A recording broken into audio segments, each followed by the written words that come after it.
Assalamualaikum warahmatullahi wabarakatuh. Pada video kali ini, kita akan membahas tema bagaimana menjadi seorang wirausaha dan apa kontribusi wirausaha pada sebuah negara.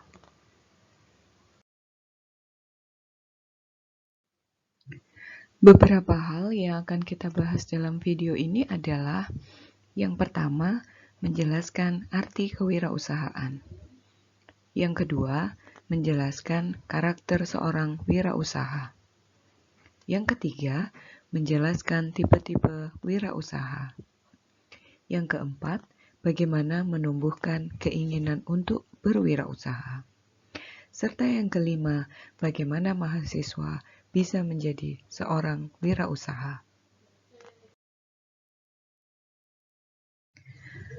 UMKM dianggap sebagai andalan Indonesia saat terjadi krisis tahun 1998 dan 2008.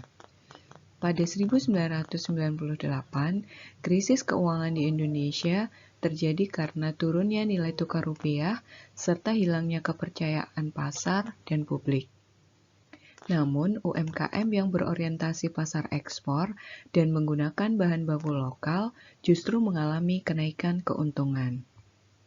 Sementara itu, pada tahun 2008, hasil survei terkait UMKM juga menunjukkan bahwa krisis keuangan global tahun 2008 yang dipicu runtuhnya pasar properti di Amerika Serikat menunjukkan bahwa UMKM relatif tidak terdampak. Hal ini disebabkan karena terbatasnya keterkaitan UMKM dengan pasar global. Tidak adanya hutang luar negeri yang diambil oleh UMKM, dan orientasi UMKM kepada pasar lokal. Hanya UMKM yang terkait dengan pasar ekspor yang relatif terdampak, sehingga UMKM mempunyai kekuatan yang luar biasa dalam menopang perekonomian Indonesia, termasuk pada gejolak krisis moneter 1998 dan 2008. UMKM dianggap mampu bertahan dan mampu menjaga roda ekonomi negara dari ancaman banyaknya pengangguran. Berikut ini adalah karakteristik usaha mikro dan kecil dilihat dari sisi positif dan negatif. UMKM memiliki karakteristik tahan banting, fleksibel, mandiri, efisien, serta dibiayai sendiri oleh pemilik UMKM. Hal tersebut jika kita lihat dari sisi positif adanya UMKM. Sedangkan dari sisi negatifnya, UMKM merupakan bagian dari sektor informal, masih memiliki skala ekonomi yang rendah, belum ada standar operasional baku, belum menerapkan prinsip-prinsip manajemen, tidak disiapkan untuk menjadi tumbuh atau berkembang, serta memiliki pengembangan yang terbatas. Baiklah, kemudian karena UMKM dianggap sebagai penggerak perekonomian di Indonesia dan mampu berkontribusi pada pendapatan negara, mari kita lihat seberapa besar potensi Indonesia untuk menambah jumlah wirausaha. Kira-kira, apakah teman-teman mahasiswa tahu berapakah jumlah penduduk Indonesia saat ini?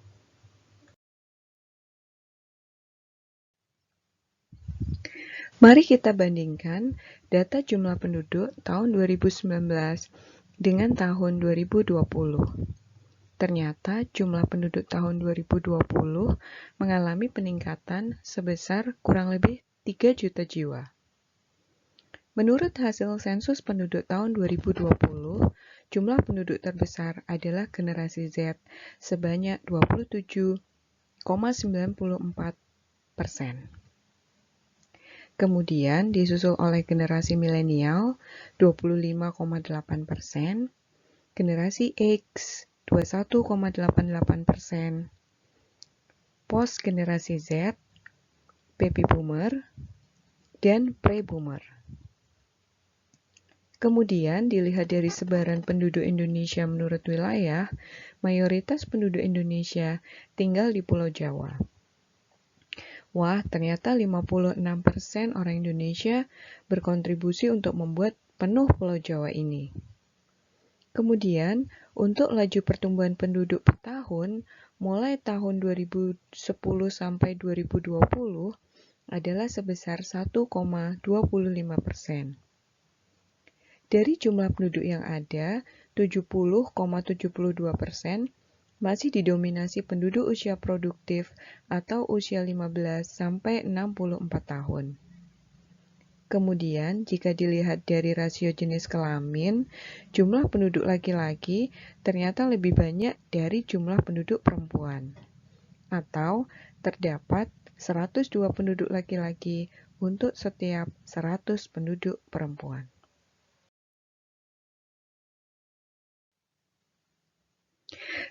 Kemudian, apa saja dampak pertambahan penduduk bagi sebuah negara? Yang pertama, tingkat persaingan dunia kerja semakin meningkat sehingga peluang kerja semakin sempit.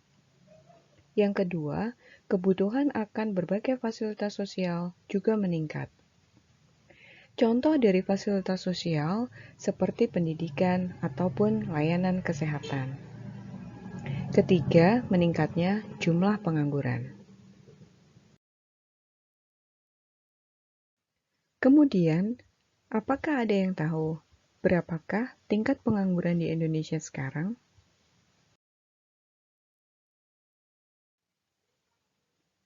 Jumlah pengangguran terbuka di Indonesia menurut provinsi pada Februari 2019 menunjukkan bahwa tingkat pengangguran terbuka di Indonesia sebesar 5,01%.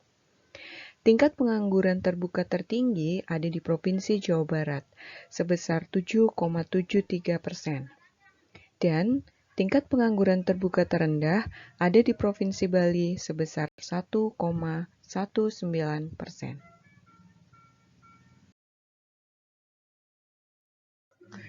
Bagaimana kondisi ketenagakerjaan Indonesia tahun 2019 dibandingkan tahun 2020?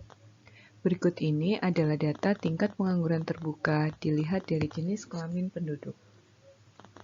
Dari Agustus 2015 sampai Agustus 2019, tingkat pengangguran terbuka penduduk berjenis kelamin perempuan ternyata lebih rendah dibandingkan laki-laki. Namun, di bulan Agustus 2020, tingkat pengangguran terbuka menurut jenis kelamin mengalami peningkatan sebesar 7,07%. Kemudian dilihat dari tingkat pendidikan, ternyata lulusan SMA dan SMK menjadi penyumbang terbesar angka pengangguran di Indonesia. Bagaimana dengan dampak COVID yang terjadi pada tahun 2020? Ternyata jumlah penduduk usia kerja yang terdampak COVID cukup banyak. Jika di total ada 29,12 juta orang terkena dampak dari COVID-19. Menurut David McClellan, untuk menjadi suatu negara yang makmur, suatu negara harus memiliki minimum 2% entrepreneur dari total penduduknya.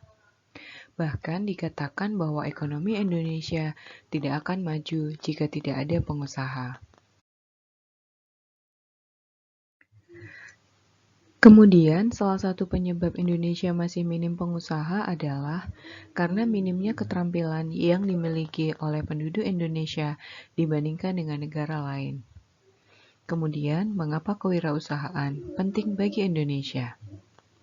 Yang pertama, kewirausahaan mampu menciptakan lapangan kerja baru. Yang kedua, mampu menyerap tenaga kerja. Berikutnya, dari sisi pemerintah, adanya kewirausahaan juga meningkatkan penerimaan pajak. Kemudian, mampu mendorong inovasi dan kemandirian masyarakat, serta merupakan salah satu indikator keunggulan serta daya saing negara. Mari kita lihat arti wirausaha. Menurut Kamus Besar Bahasa Indonesia, pengertian wirausaha sama dengan wira swasta. yaitu orang yang pandai atau berbakat mengenali produk baru, menentukan cara promosi baru, menyusun operasi untuk pengadaan produk baru, memasarkannya, serta mengatur permodalan operasinya. Steinhoff dan Burgess menyampaikan bahwa orang ingin berwirausaha karena yang pertama, adanya keinginan untuk mendapatkan pendapatan yang lebih tinggi. Menjadi wirausaha bisa mendapatkan pendapatan yang tidak terbatas. Kemudian yang kedua, adanya keinginan untuk lebih puas dari sisi karir. Seseorang yang menjadi wirausaha pastinya akan menjadi pemilik bisnis. Dengan demikian, level jabatan tertinggi pada usaha tersebut adalah pemiliknya. Kemudian yang ketiga, dengan menjadi seorang pemilik bisnis, wirausaha akan memimpin orang lain dan dirinya sendiri. Dengan demikian, ia tidak akan diatur oleh orang lain dan dapat menentukan arah serta kebijakan dari bisnis yang dijalankannya. Yang keempat, adanya keinginan bahwa menjadi seorang pemilik bisnis adalah hal yang membanggakan atau prestisius. Seorang anak muda yang memiliki bisnis dan bisnis tersebut dikatakan sukses, pasti akan merasa bangga jika dihargai oleh orang lain sebagai pemilik bisnis yang sukses. Yang kelima, adanya keinginan untuk menjalankan ide baru atau konsep baru. Dengan memiliki bisnis, seseorang mampu menuangkan ide barunya pada bisnis yang dimiliki. Kemudian yang keenam, adanya keinginan untuk membangun kekayaan dalam jangka panjang. Seseorang yang memiliki bisnis dapat mewariskan bisnisnya pada anak cucunya, sehingga mereka dapat hidup lebih sejahtera. Yang terakhir, adanya keinginan untuk berkontribusi pada masyarakat. Dengan menjadi pemilik bisnis, seseorang dapat membantu orang lain untuk menyediakan lapangan pekerjaan atau berkontribusi dalam mengurangi pengangguran. Ada beberapa hal yang sering terjadi dalam pengelolaan usaha kecil dan menyebabkan usaha kecil menjadi gagal. Kesalahan dalam pengelolaan uang, pengelolaan usaha dan manajemen, tidak memiliki kompetensi yang diperlukan dalam menjalankan usaha, akses kredit perbankan yang terbatas, dan kurangnya informasi mengenai perkreditan, kesalahan membidik pasar, serta kurangnya pengetahuan dalam administrasi usaha dan hukum. Beberapa hal tersebut menyebabkan usaha kecil masih sering mengalami kegagalan dalam menjalankan usahanya.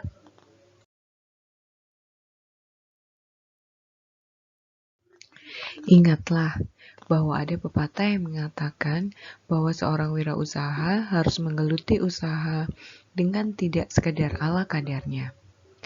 Akan tetapi, perlu dilakukan dengan keberanian, kegigihan, serta usahanya bisa menjadi tumbuh. Kemudian, bersahabatlah dengan ketidakpastian, dan seorang wirausaha harus menjalankan usaha yang real, serta bukan usaha yang spekulatif.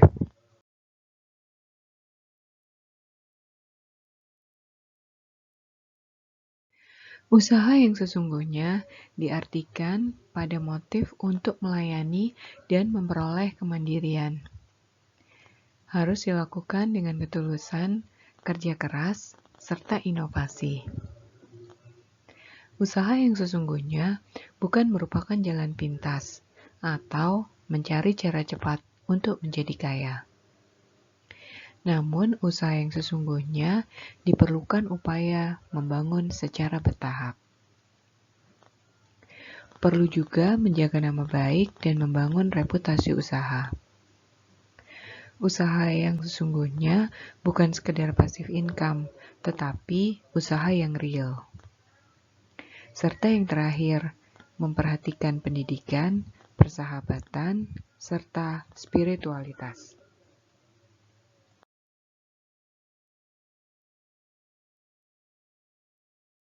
Sebaliknya, usaha spekulatif adalah didasarkan pada motif ingin cepat kaya, mengedepankan cara-cara instan, mendewa-dewakan passive income, tidak peduli dengan kerugian yang dialami oleh pihak lain, serta menganggap pendidikan dan kehidupan spiritualitas menjadi tidak penting.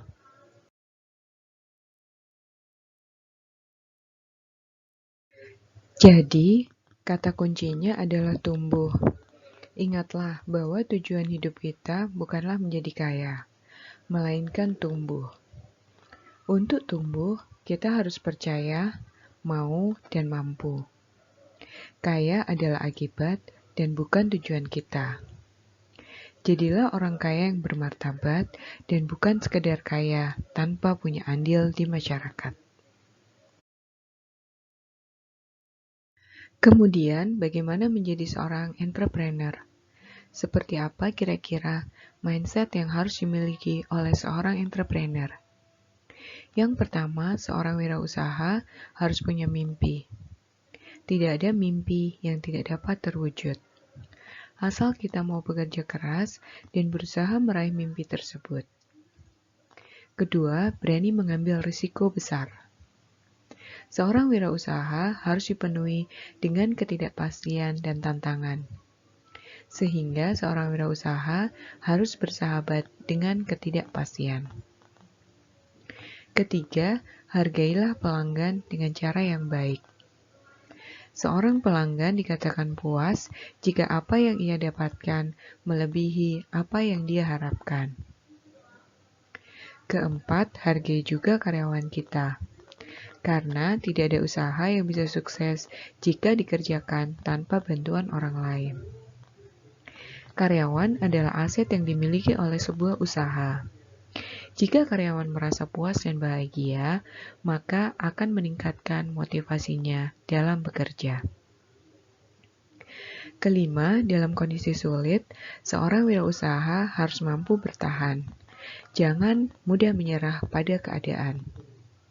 Dengan percaya pada diri sendiri dan punya keinginan serta semangat untuk maju, maka sebuah usaha dapat memberikan kontribusi yang besar pada masyarakat, bahkan pada bangsa dan negara. Apakah belajar di kampus bisa menjadi seorang wirausaha? Kampus merupakan tempat yang tepat untuk mulai berwirausaha. Mengapa? Kampus merupakan tempat untuk berlatih. Kemudian banyak dukungan yang melimpah, baik dari teman-teman, dosen, maupun lingkungan. Kemudian banyak sekali pelanggan potensial bagi produk atau jasa yang kita tawarkan. Kampus juga merupakan tempat untuk menjalin jejaring atau networking. Serta banyak peluang yang bisa didapatkan hanya dari kampus. Misalnya, akses pembiayaan rintisan usaha bagi mahasiswa, dan berbagai kemungkinan untuk mendapatkan pengalaman di kancah nasional maupun internasional. Bagaimana peluang menjadi wirausaha bagi generasi muda? Apakah kesempatan itu masih terbuka luas? Jumlah pengusaha muda di Indonesia jumlahnya masih sangat kecil, sehingga kalian dapat berkontribusi pada penambahan jumlah pengusaha muda di Indonesia.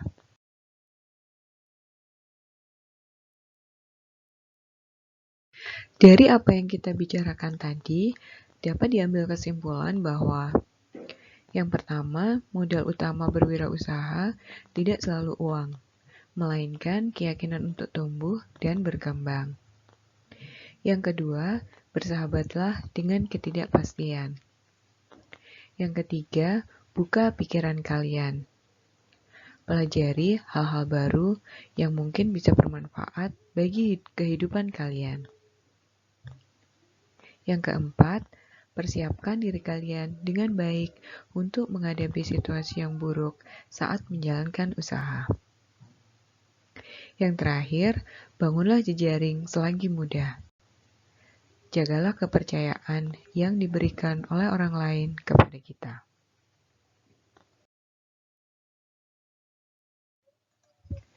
Demikianlah video kali ini tentang bagaimana menjadi seorang wirausaha dan apa kontribusi wirausaha pada sebuah negara. Sampai jumpa pada bahasan berikutnya. Semoga bermanfaat. Wassalamualaikum warahmatullahi wabarakatuh.